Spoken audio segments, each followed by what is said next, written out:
Assalamualaikum warahmatullahi wabarakatuh. Halo semua, perkenalkan nama saya Hanifah Rubadia dengan NIM 22251900065 dari kelas 5C. Di sini saya akan menjelaskan tentang mata kuliah analisis real di mana subbab 2.4 yaitu aplikasi pada supremum. Nah, yang pertama kita akan bahas itu sifat aljabar pada supremum dan infimum, di mana kita akan menurunkan beberapa sifat penting lainnya pada bilangan real. Lalu sifat-sifat yang dibahas akan diturunkan atau dibuktikan dengan menggunakan sifat-sifat yang dimiliki oleh supremum atau infimum. Nah, yang pertama yang akan kita bahas itu adalah sifat-sifat aljabar yang dipenuhi oleh supremum atau infimum. Nah, kita lihat di sini 2.4.1 yaitu kita pandang sebuah himpunan bagian tak kosong S di mana subset dengan bilangan real yang terbatas di atas. Maka definisikan A plus S itu di mana isinya atau himpunannya itu A plus S, A ditambah S kecil, di mana S kecil itu merupakan anggota dari S besar. Maka berdasarkan sifat kelengkapan supremum A plus S itu ada. Nah, namun apa sih bentuknya? Bentuknya ini apa? Kita akan melihat dengan mengerjakan contoh di bawah ini, yaitu example 2.4.1 bagian A. Yaitu misalkan S merupakan S subset dengan bilangan real, di mana S itu bukan merupakan himpunan tak kosong terbatas di atas. Untuk setiap A anggota dari bilangan real, maka berlaku supremum A ditambah S itu sama dengan A ditambah supremum S. Nah, kita akan membuktikannya. Yang pertama itu kita misalkan P itu supremum A plus S dan U itu supremum S. Nah, maka kita akan membuktikan dari P itu sama dengan A ditambah U, ya dimana P itu supremum A plus S dan U itu supremum S. Maka kita tuh akan buktikan ini, kita akan buktikan supremum A plus S sama dengan A plus supremum S. Namun kita ubah agak lebih singkat tulisannya, jadi supremum A plus S itu P dan supremum S itu U. Jadi kita akan membuktikan ini. Nah, untuk membuktikannya kita akan menunjukkan P itu lebih besar atau sama dengan A ditambah U dan P itu lebih kecil atau sama dengan A ditambah U. Nah, kita akan menunjukkan yang pertama terlebih dahulu, yaitu perhatikan P itu merupakan supremum A plus S, yang artinya P itu lebih besar dari A ditambah S. Oh iya, A itu bilangan sembarang dari bilangan real. Nah, di mana A ditambah S kecil merupakan anggota dari A ditambah S besar. Nah, kemudian kedua ruasnya kita tambahkan dengan minus A. Ini kita nggak kelihatan, ya pakai itu aja lah.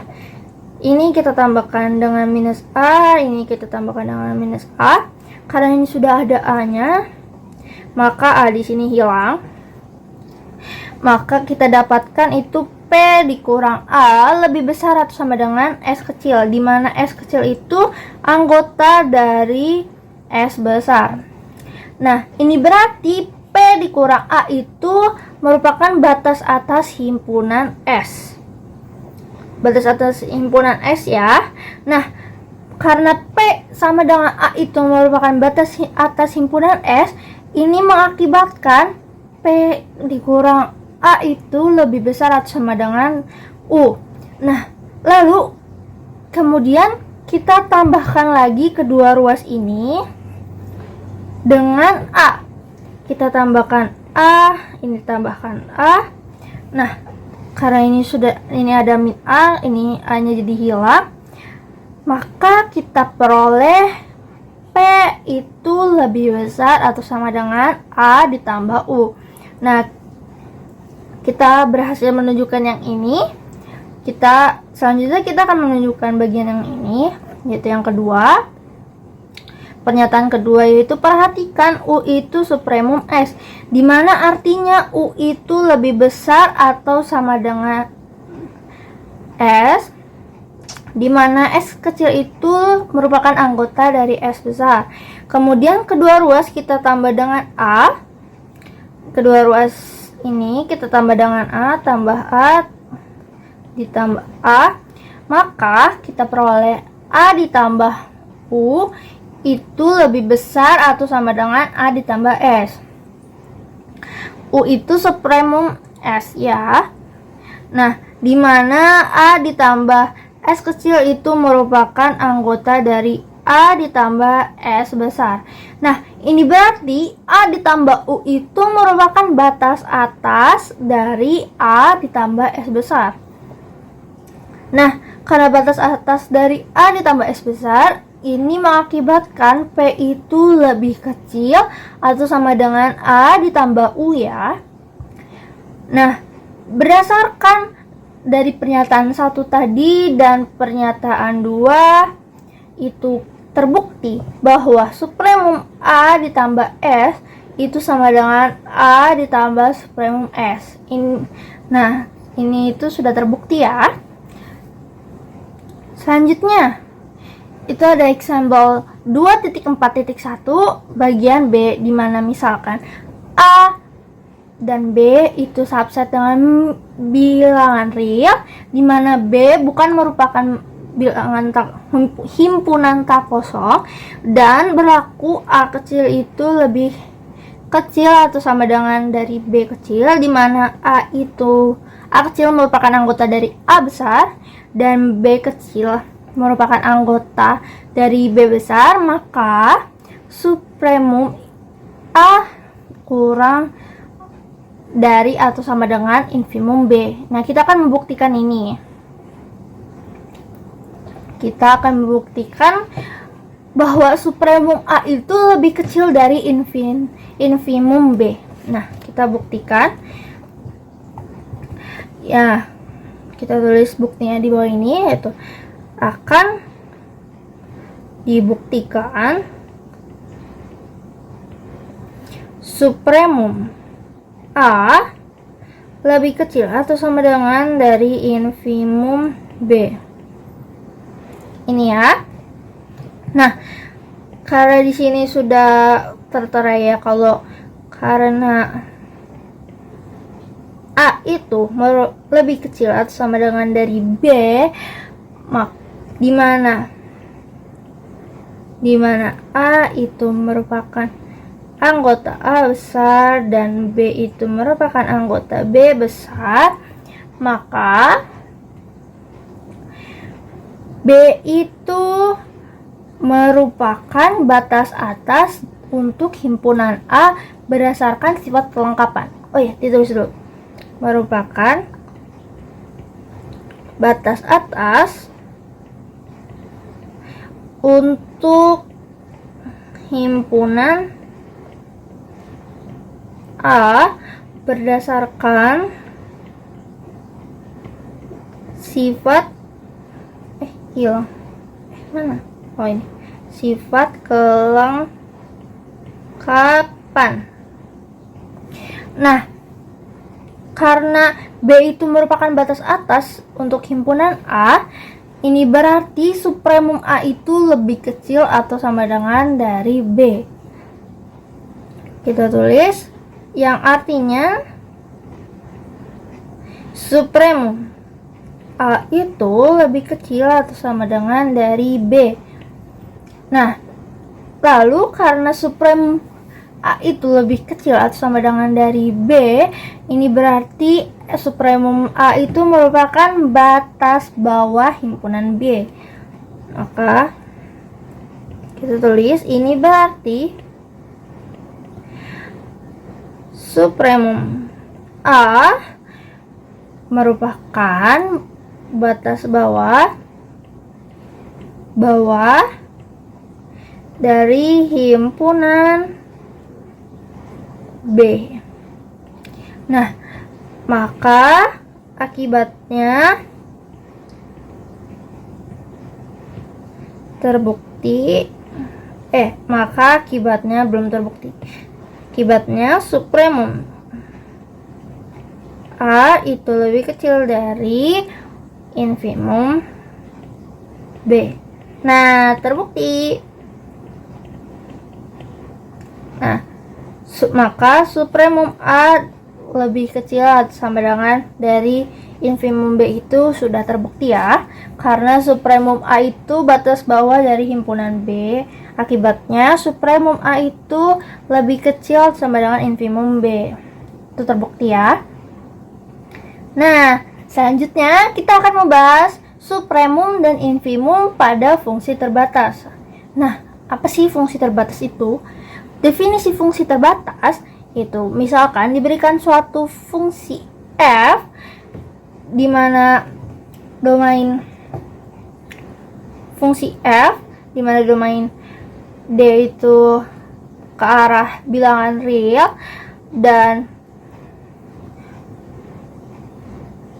fd fungsi d itu anggota himpunannya fx di mana x itu anggota dari d, maka fungsi f akan dikatakan terbatas di atas jika range-nya itu terbatas di atas.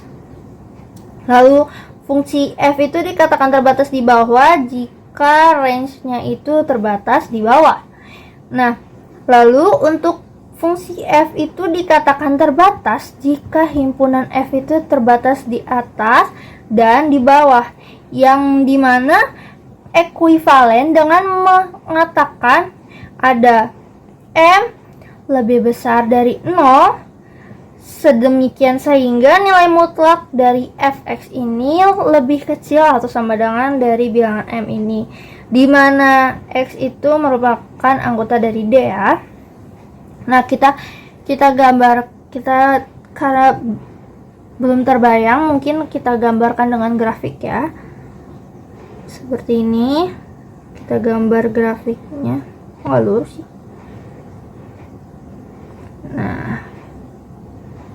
Nah, ini sumbu Y dan ini sumbu X, dimana kalau F itu terbatas di atas, pasti itu ada range-nya ini ada di sumbu Y, dimana di sini terbatas di atas dan terbatas di bawah, dimana batas atasnya itu ada bilangan B dan di batas bawahnya itu ada bilangan B2. Nah, range-nya itu ada di sini nih, range fx-nya itu ada di situ. Nah, lalu D-nya ada di sini. Lalu kalau D-nya di sini ekuivalen dengannya, maka range-nya itu ada di sumbu Y. Nah, lalu fungsi f ini dikatakan terbatas untuk setiap x yang ada di D, x yang ada di sini itu ada yang ada D, untuk x yang ada di bagian D sini itu ada bilangan m, yang dimana bilangan m itu lebih besar daripada 0, sedemikian sehingga nilai mutlak dari fx ini kurang dari atau sama dengan m. Nah, ini itu bakal terbatas. Nah, oke, selanjutnya kita akan membahas lebih lanjut tentang fungsi terbatas, dimana di sini kita akan membahas beberapa aplikasi supremum atau infimum pada fungsi terbatas. Nah, di sini ada misalkan f dan g itu fungsi bernilai real dengan domain D, subset dengan bilangan real. Nah, misalkan pula f dan g-nya ini terbatas. Nah, di sini kita mempunyai fungsi fx kurang dari atau sama dengan gx untuk setiap x anggota D, maka supremum fd itu kurang dari atau sama dengan supremum gd. Nah, di sini kita punya sifat fungsi fx, fx di mana ya selalu kurang dari atau sama dengan Gx. Nah, kalau kita mau menulis supremum ini, maka kita harus menjamin eksistensinya bahwa supremum ini ada. Nah, namun di sini itu sudah diketahui bahwa F dan G-nya itu terbatas, maka eksistensi supremum ini itu dijamin oleh sifat kelengkapan bilangan real. Ini udah dijamin ya sama sifat kelengkapan bilangan real. Lalu yang kedua ada perhatikan bahwa fx kurang dari atau sama dengan gx untuk setiap x anggota D, tapi tidak selalu berlaku supremum fd kurang dari atau sama dengan, ini salah, ini harusnya infimum.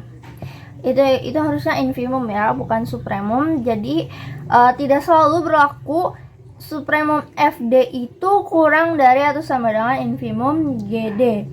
Nah, kita bedakan dengan 2.4.1 yang bagian B, di mana kita mempunyai dua himpunan A dan B, yang setiap anggota A itu kurang dari atau sama dengan anggota B. Nah, maka pernyataan itu berlaku karena kita memakai sembarang A dan B.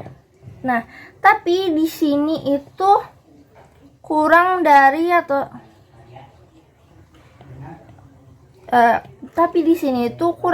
atau sama dengannya ini hanya berlaku untuk X yang sama.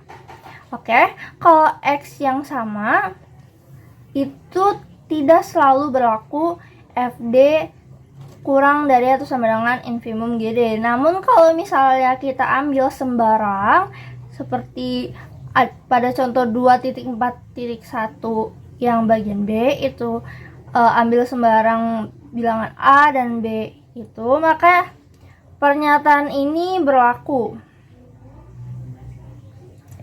Nah, namun jika lalu ada pernyataan yang ketiga, yaitu namun jika fx kurang dari itu sama dengan gx untuk setiap x y anggota D, maka berlaku supremum fd itu kurang dari atau sama dengan infimum. Ini salah lagi. Ini harusnya infimum gd. Nah, kenapa di sini berlaku? Karena kita memakai sembarang x. Kalau di sini kita memakai sembarang x, maka pernyataan ini itu berlaku. Nah, tapi kalau kita memakai x yang sama, maka pernyataan itu sudah tidak berlaku. Oke, mengerti ya?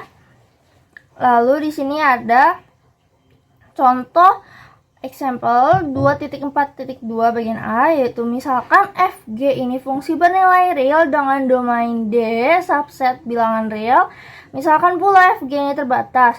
Nah, jika fx kurang dari atau sama dengan gx untuk setiap supremum x anggota D, fx itu kurang dari atau sama dengan supremum x anggota D gx.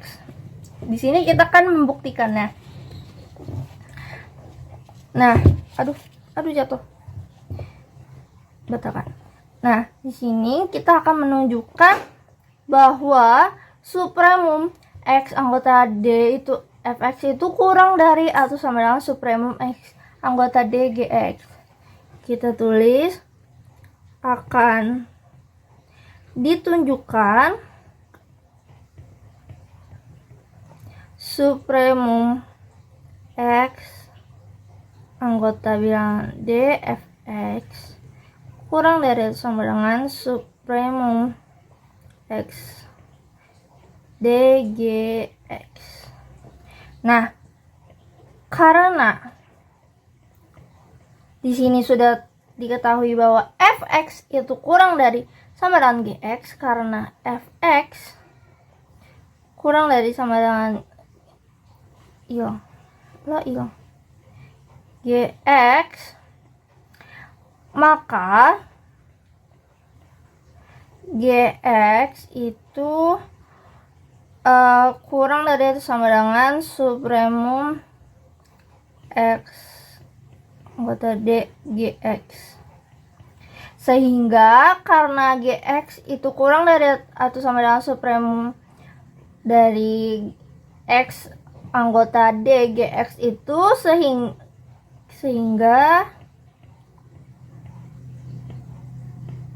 sehingga Fx itu kurang dari atau sama dengan supremum X anggota D Gx. Atau kita bisa tulis lebih lebih simpel aja, itu supremum dari GD, dimana anggota X itu merupakan anggota D. Nah, ini berarti supremum GD ini merupakan batas atas bagi FD. Ini berarti supremum GD merupakan adalah batas atas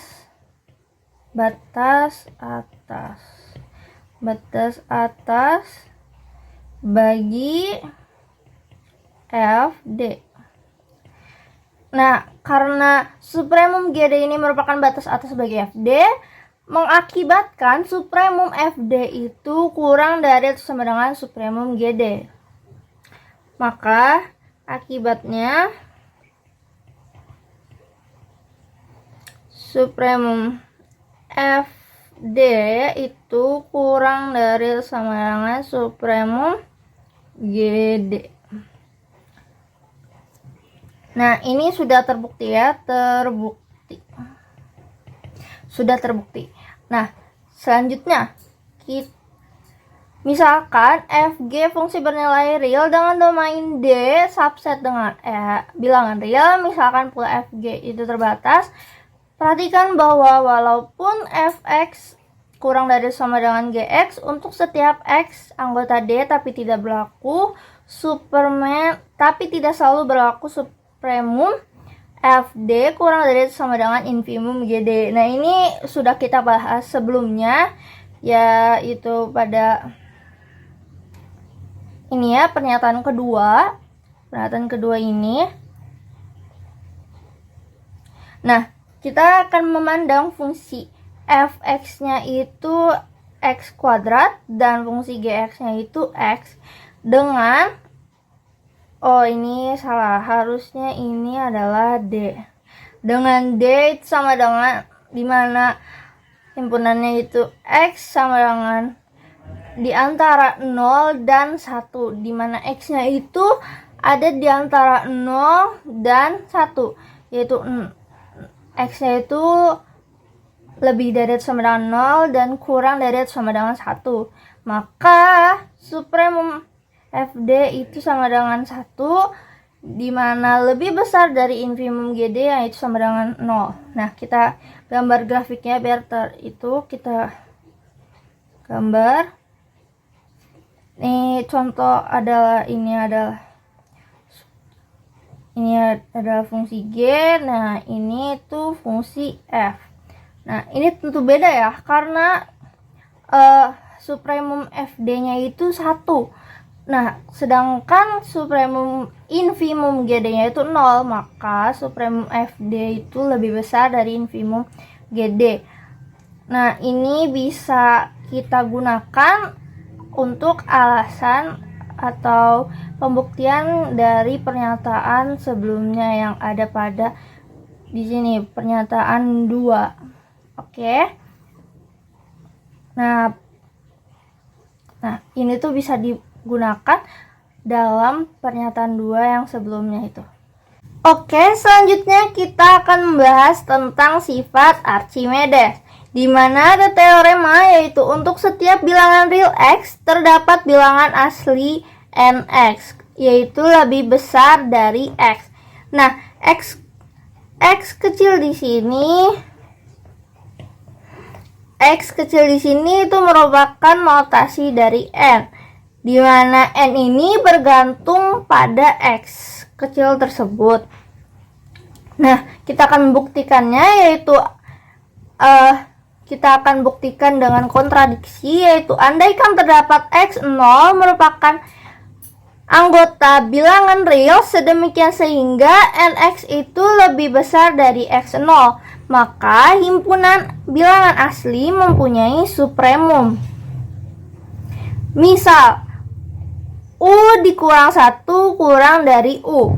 Nah, lalu U1 ini bukan batas atas dari bilangan asli.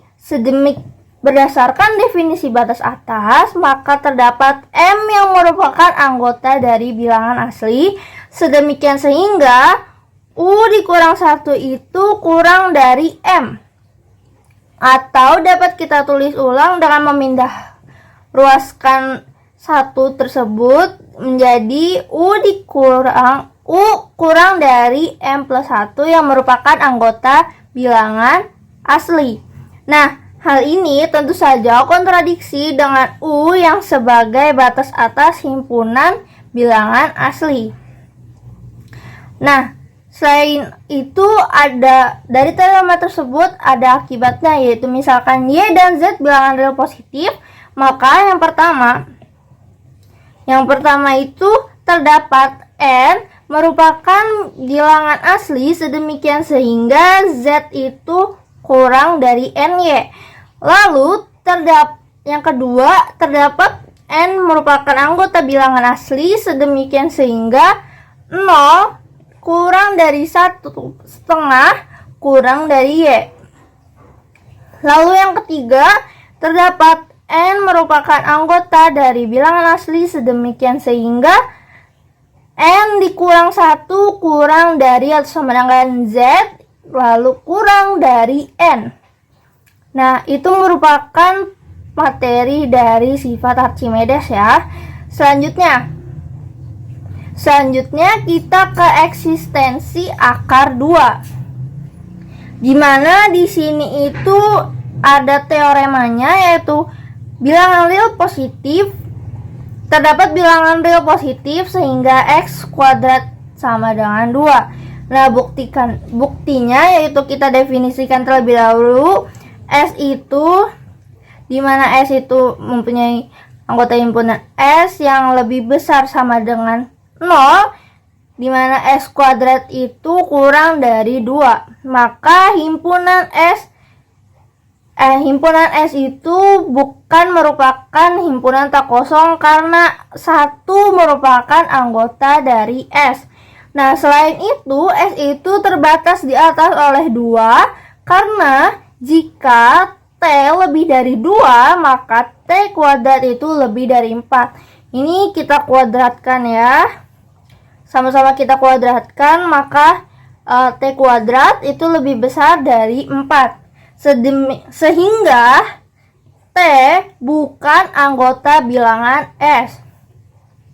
Nah, berdasarkan aksioma urutan, maka S itu mempunyai supremum, yaitu misal X itu sama dengan supremum S, maka kita akan membuktikan X kuadrat itu sama dengan 2 dengan kontradiksi. Nah, di sini kita andaikan yang pertama itu X kuadrat lebih kecil dari 2, maka 2 dikurang X kuadrat itu lebih besar dari 0. Nah, kita pilih N yang merupakan bilangan asli, sedemikian sehingga N itu lebih besar dari 2X plus 1 dibagi 2 min X kuadrat. Nah, hal ini itu dijamin oleh sifat Archimedes. Nah, akibatnya X ditambah 1 per N lalu dikuadratkan itu X kuadrat ditambah 2X per N ditambah 1 per N kuadrat. Nah, karena N kuadratnya takut menyulitkan, kita jadikan 1/n yang menyebabkan bagian ini itu lebih kecil atau sama dengan dari pernyataan ini. Lalu kita gunakan sifat distribusi, yaitu dimana x kuadrat ditambah 1/n lalu dikurungkan 2x plus 1. Ini sesuai dengan sifat distribusi. Lalu hasil ini itu kurang dari x. Lalu setelahnya itu kurang dari x kuadrat ditambah 2 min x kuadrat, yaitu sama dengan 2. Maka pernyataan ini itu kurang dari 2. Nah, ini berarti x ditambah 1/n merupakan anggota dari s. Nah, hal ini bertentangan dengan x yang merupakan batas atas s. Tulis hal ini bertentangan dengan x sebagai batas atas dari s. Nah, ini sudah maka ini itu kontradiksi dengan teorema tersebut. Nah, lalu ada kontradiksi yang selanjutnya, yaitu andaikan x kuadrat itu lebih besar dari 2, maka x kuadrat dikurang 2 itu lebih besar dari 0. Nah, lalu kita pilih m yang merupakan bilangan asli sedemikian sehingga m itu lebih besar dari 2x dibagi x kuadrat min 2. Lalu akibatnya x ditambah setengah lalu dikuadratkan. Kita dapatkan x kuadrat ditambah 2x per m ditambah 1/m kuadrat. Lalu kita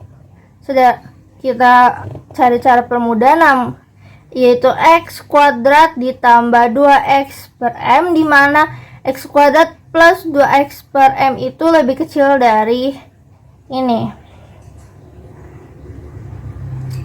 Nah, lalu kita dapatkan di mana x kuadrat itu kurang dari x kuadrat kurang dari 2, yang hasilnya adalah 2, di mana 2 ini kurang dari ini.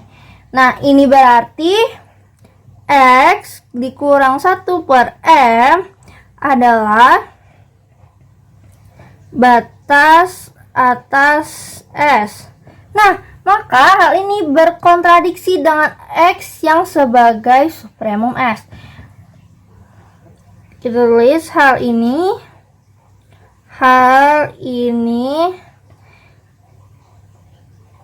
kontradiksi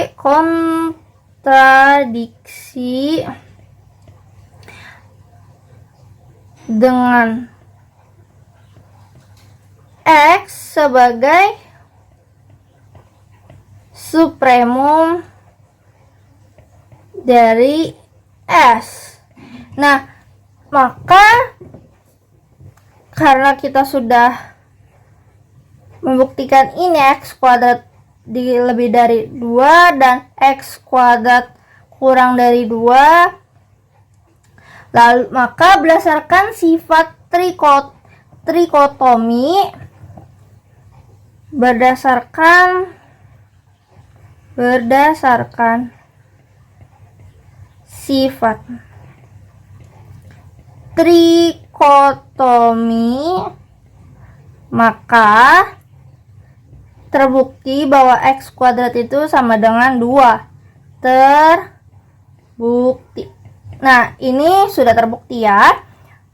Selanjutnya kita akan membahas tentang kepadatan bilangan rasional, di mana ada teorema x kurang dari y, maka terdapat r merupakan anggota bilangan rasional sedemikian sehingga x kurang dari r kurang dari Y. Nah, buktinya kita tanpa mengurangi keumuman asumsikan X itu lebih besar dari 0. Nah, lalu kita berdasarkan sifat Archimedes, terdapat N merupakan bilangan asli sedemikian sehingga N itu lebih besar dari 1 dibagi Y min X. Akibatnya N dikali Y itu kurang dari N dikali X, di mana NY dikurang NX itu lebih besar dari 1. Nah, berdasarkan akibat 2, yaitu di mana terdapat N merupakan anggota bilangan asli sedemikian sehingga N dikurang 1 kurang dari sama dengan Z kurang dari N. Ini ada di akibat kedua yang akibat pada sifat Archimedes. Nah, maka untuk NX lebih besar dari 0, terdapat M yang merupakan bilangan asli sedemikian sehingga M dikurang 1 itu kurang dari atau sama dengan NX kurang dari M. Lalu selanjutnya yaitu perhatikan bahwa M itu kurang dari NY karena M itu kurang dari atau sama dengan NX plus 1. Dan NX plus 1 itu kurang dari atau sama dengan NY. Nah, jadi diperoleh NX kurang dari M kurang dari NY. Sehingga NX dikali R itu sama dengan M per N. Yang mana memenuhi X kurang dari R kurang dari Y. Nah, lalu dari teorema tersebut ada akibatnya, yaitu akibat yang keempat, yaitu jika X dikurang Y, maka terdapat T yang merupakan bilangan rasional pangkat C sedemikian sehingga X ditambah T X dikurang X kurang dari T kurang dari Y. Nah, sekian dari saya, kurang lebihnya mohon maaf.